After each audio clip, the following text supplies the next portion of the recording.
भाई दूज का पर्व कार्तिक मास में दिवाली के बाद मनाया जाता है। कार्तिक मास में हिंदू धर्म में बहुत से त्योहार पड़ते हैं। करवा चौथ, धनतेरस, दिवाली, छठ पूजा आदि। इसी मास में भाई दूज का पर्व भी पड़ता है। कार्तिक मास के शुक्ल पक्ष की द्वितीया तिथि को मनाया जाता है। भाई दूज को यम द्वितीया भी कहा जाता है। दोस्तों, आप हमारे चैनल को सब्सक्राइब कर लें। उसके बाद कमेंट बॉक्स में शुभ भैया दूज लिख देना, जिससे भाई और बहन के इस पवित्र रिश्ते में आपस में मिठास आएगी और एक दूसरे के प्रति दोनों का प्रेम बना रहेगा। इस साल यानी 2023 में किस दिन मनाई जाएगा भाई दूज का पर्व, आइए जानते हैं। भाई दूज भाई बहन का पवित्र त्योहार है। इस दिन बहनें अपने भाइयों को टीका करती हैं और उनकी लंबी उम्र की कामना करती है। साल 2023 में भाई दूज 15 नवंबर के दिन मनाया जाएगा।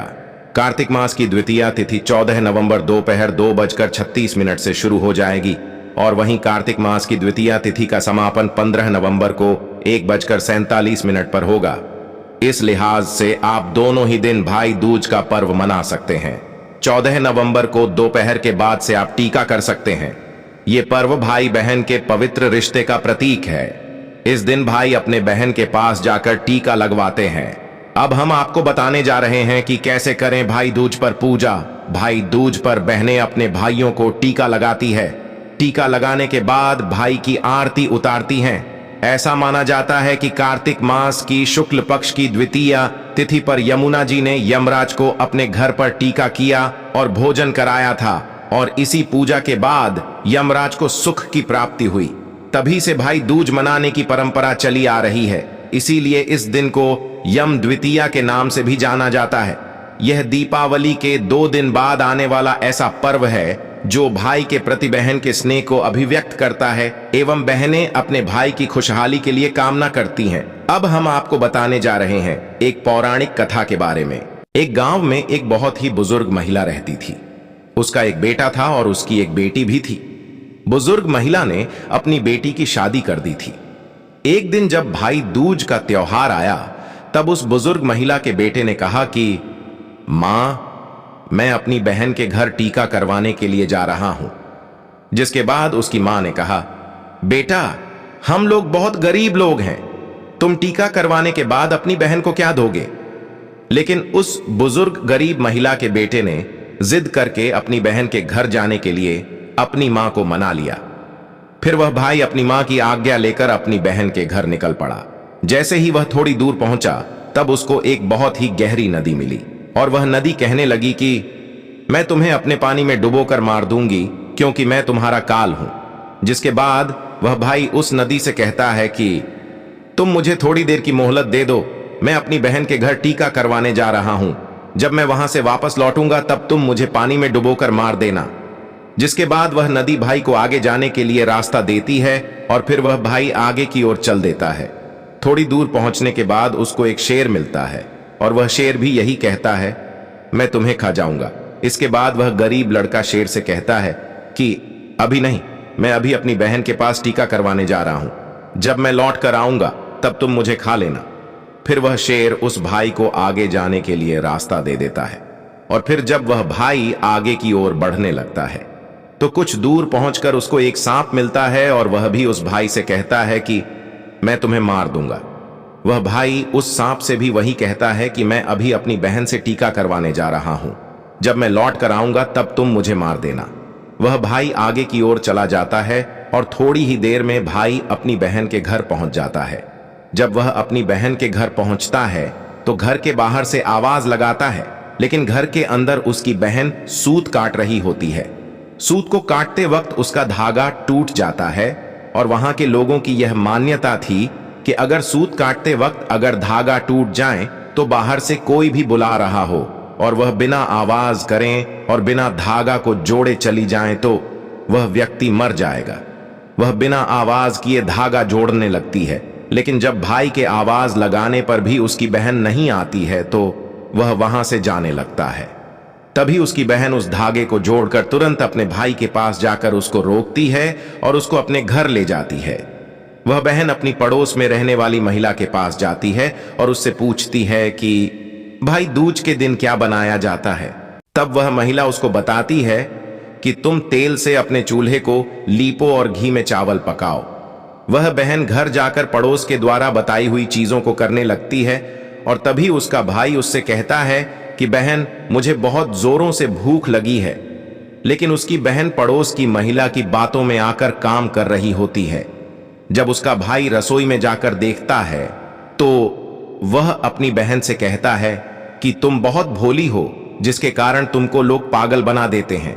तुमने कभी घी में चावल पकते हुए देखा है और तेल से कभी चूल्हे को लीपा जाता है।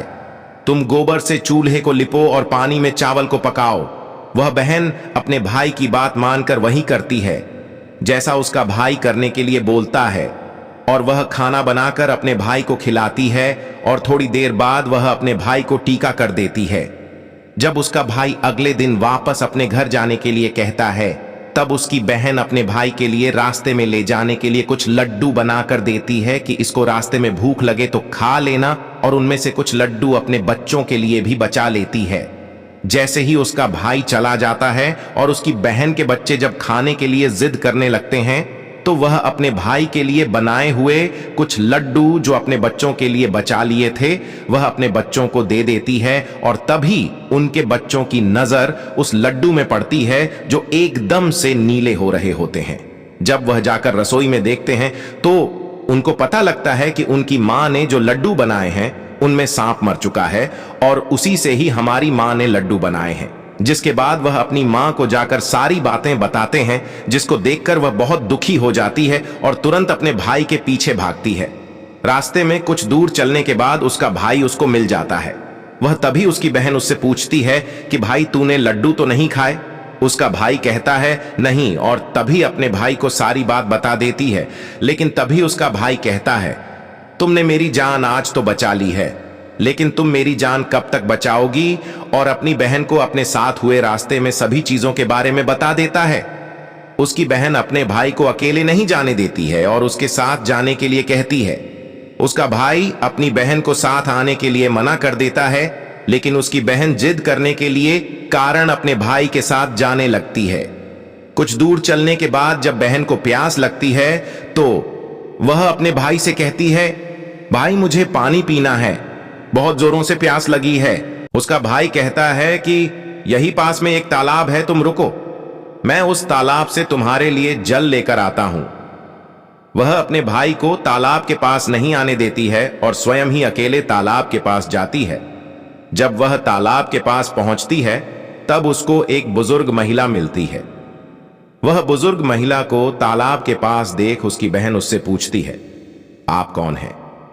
जब वह बुजुर्ग महिला बताती है कि मैं एक भाई का इंतजार कर रही हूं, उसकी बहन ने एक सांप को मारा है, जिसके लिए मैं उसका काल बनकर बैठी हूं।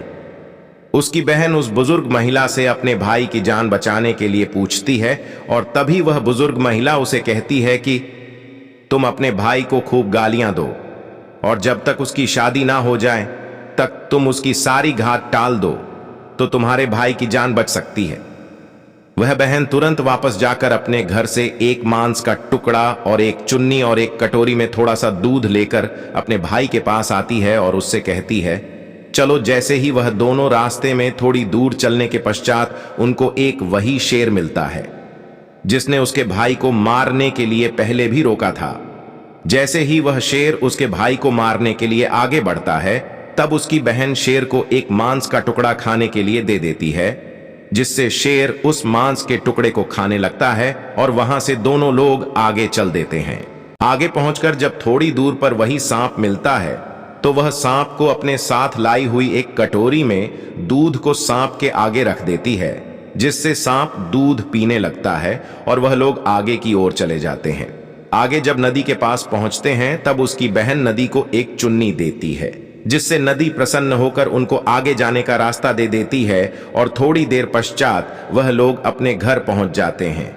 घर पहुंचकर उनकी मां अपने दोनों बच्चों को देखकर बहुत खुश हो जाती है, लेकिन उसकी बहन अपने भाई को गालियां देना शुरू कर देती है। यह देखकर मां बेटे दोनों बहुत आश्चर्यचकित हो जाते हैं, और थोड़े दिन गुजरने के बाद जब अपने बेटे का विवाह करने लगती है, विवाह के लिए जब निकासी की बारी आती है, तब उसकी बहन कहती है, पहले मेरी निकासी करो और मेरे भाई को आगे के रास्ते से नहीं पीछे के रास्ते से लेकर जाओ।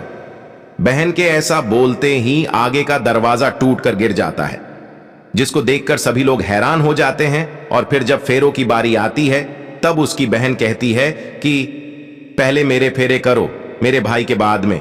और ऐसा बोलते ही वहां पर आग लग जाती है, जिससे वह आग को बुझा देती है। और फिर जब सुहागरात की बारी आती है तब उसकी बहन कहती है मैं भी इन लोगों के साथ में जाऊंगी। सभी लोग बीच में एक पर्दा डालकर उसकी बहन को भी अंदर जाने देते हैं। तभी रात में एक सांप आता है, जिसको उसकी बहन एक डब्बे में बंद कर देती है और अपने भाई की जान बचा लेती है। और सुबह होते ही वह सभी को सच बता देती है कि वह ऐसा क्यों कर रही है, जिसे सभी ने उसकी बहन की प्रशंसा करने लगते हैं। और उसका भाई भी अपनी बहन से बहुत खुश हो जाता है और तब उसकी बहन वापस अपने घर चली जाती है। दोस्तों, वीडियो पसंद आया हो तो वीडियो को लाइक करें और शेयर करें। हम इसी तरह की रोचक जानकारी के साथ आपको मिलते हैं अगले वीडियो में। धन्यवाद।